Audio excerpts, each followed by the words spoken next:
Ito guys, bububuin natin to. Itong may pundasyon na yan,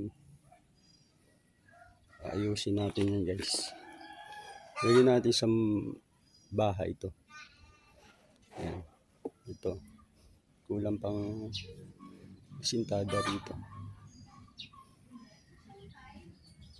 Yan ang bagong project natin guys.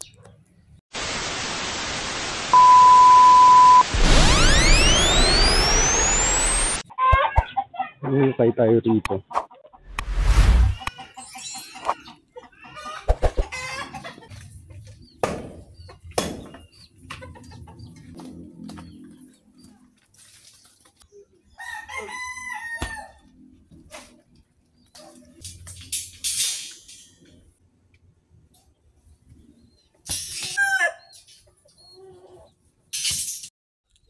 Ito guys, ilak natin yung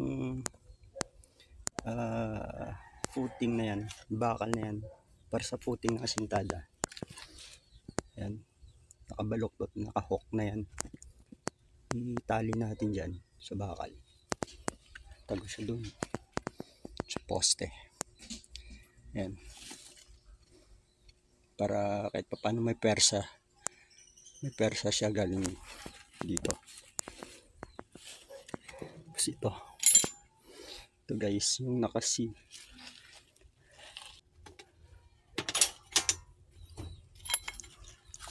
isang piyang distansya niyan guys. Yan, doon punta doon. Tapos itong mahaba na to, itong pinaka dowels.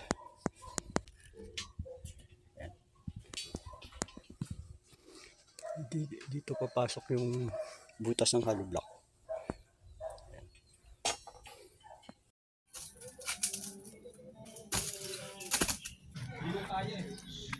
Ayan guys, may sintada na papunta ron, ano. Papatungan na lang natin yan. Papumantay dito. Ito na yung pinaka flooring eh. Dalawang patong pa ito. Ayan.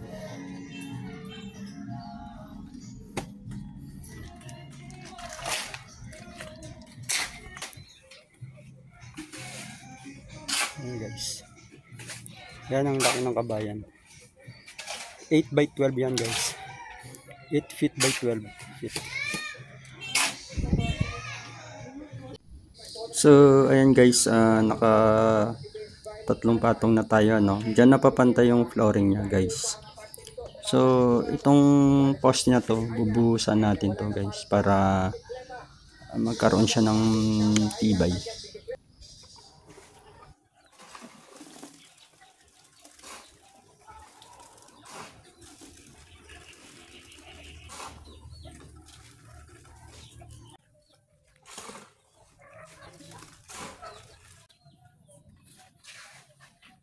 Guys, nabuhusan na natin yung poste. Dalawang poste yan. Okay, magdudugtong tayo rito. Sintada. Yep.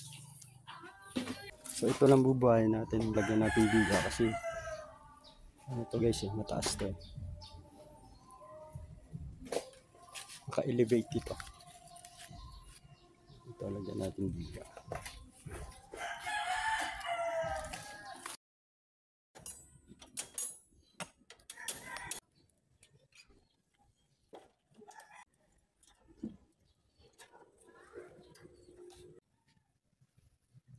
Dito susuot ang hollow block. Taas.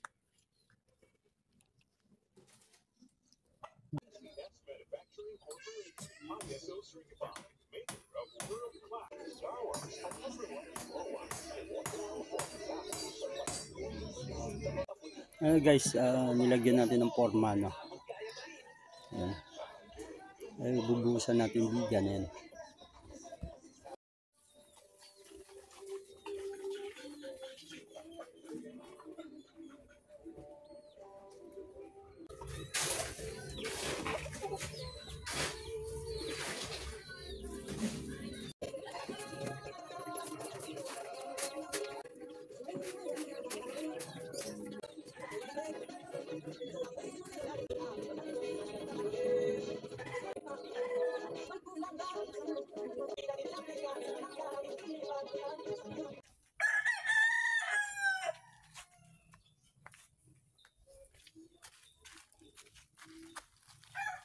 Ito guys, magkakaroon ng asintada to.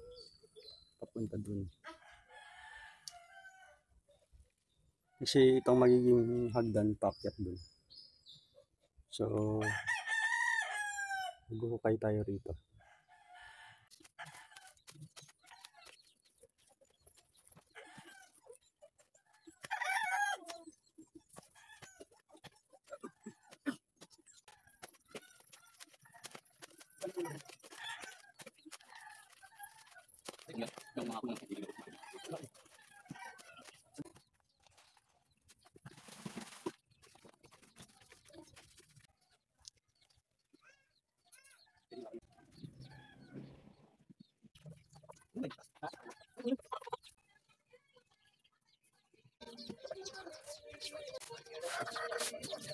Ano guys, mula sa flooring nakatatlong patong na tayo. Ano? So maglagay tayo ng bakal dito. Horizontal. Paikot. Ayan. So dito yung pinto. So, dito tatama yung bintana niya guys.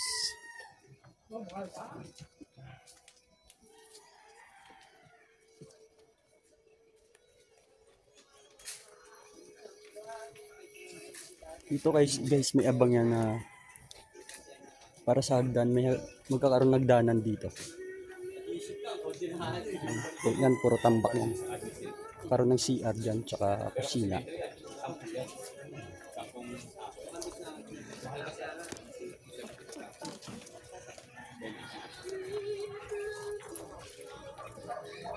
Ano na guys, lapit na matapos yan guys, pabuuan yan.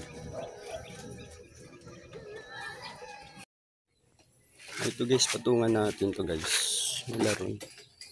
Patungan natin. So bago natin patungan, lagyan muna natin ng horizontal na bakal. Paikot.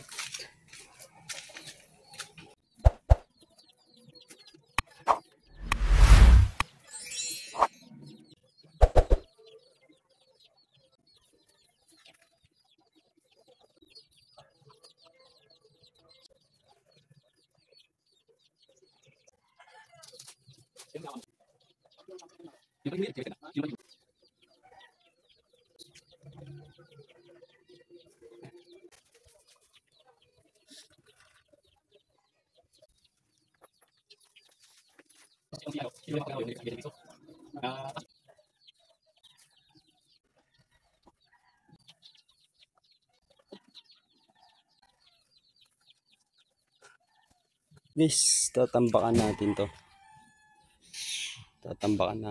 Kasi karoon ng flooring dito. Tapos dito, maglagay tayo ng hagdan. Tapos itong mga panambak na to, bak natin dun. Ito. Lipat natin dun.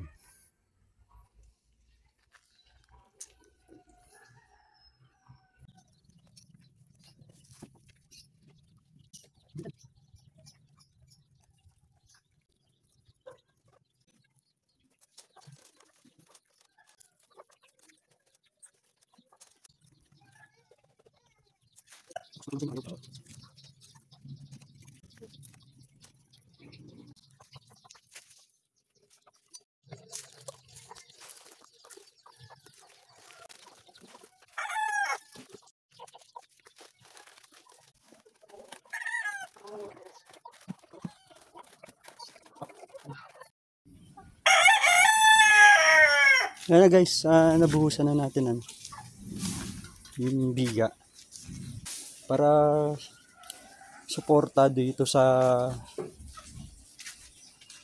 pader niya, kasi ito tambak to para hindi bumigay, hindi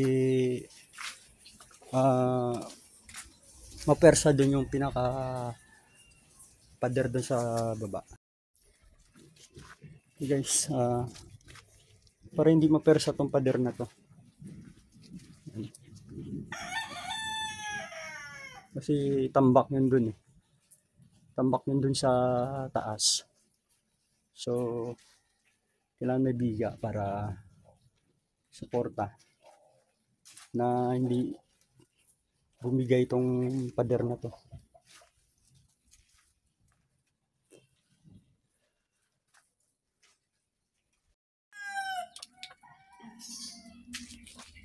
Dito guys, magkakaroon tayo ng hagdanan dito guys.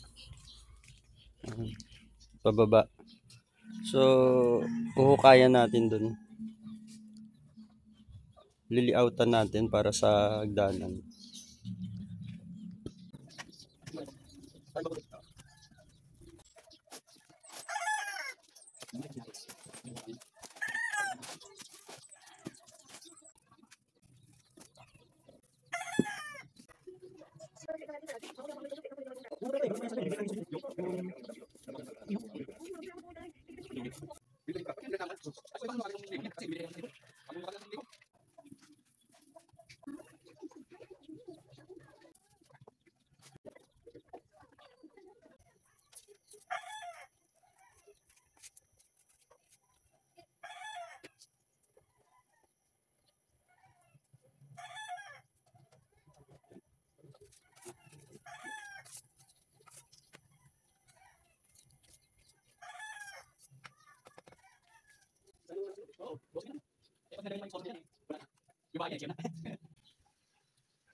So ayan na guys,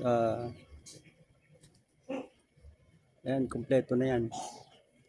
So maglagay tayo bukas ng suleras dun para sa flooring niya.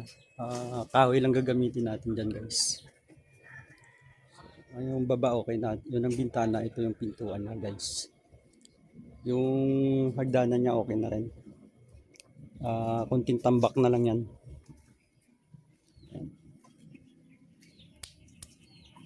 So ayun na guys. Ang mangyayari dito guys sa may hagdanan pa rito, paakyat dito sa may flooring dito na plywood lang. So ayan. Tapos dito guys magkakaroon ng CR dyan at kusina ito sa area na to.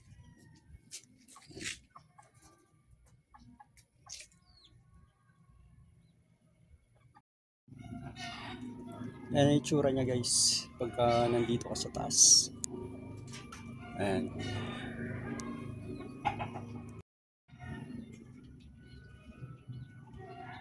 Ito guys, mataas yan. May poste tayo dyan tsaka biga. So ayan ang itsura niya. Magkakaroon siya ng taas dyan guys. Ganun yung bubong niyan. So ayan, susunod na natin gawin ito. Susunod na natin yung ibabaw na yan.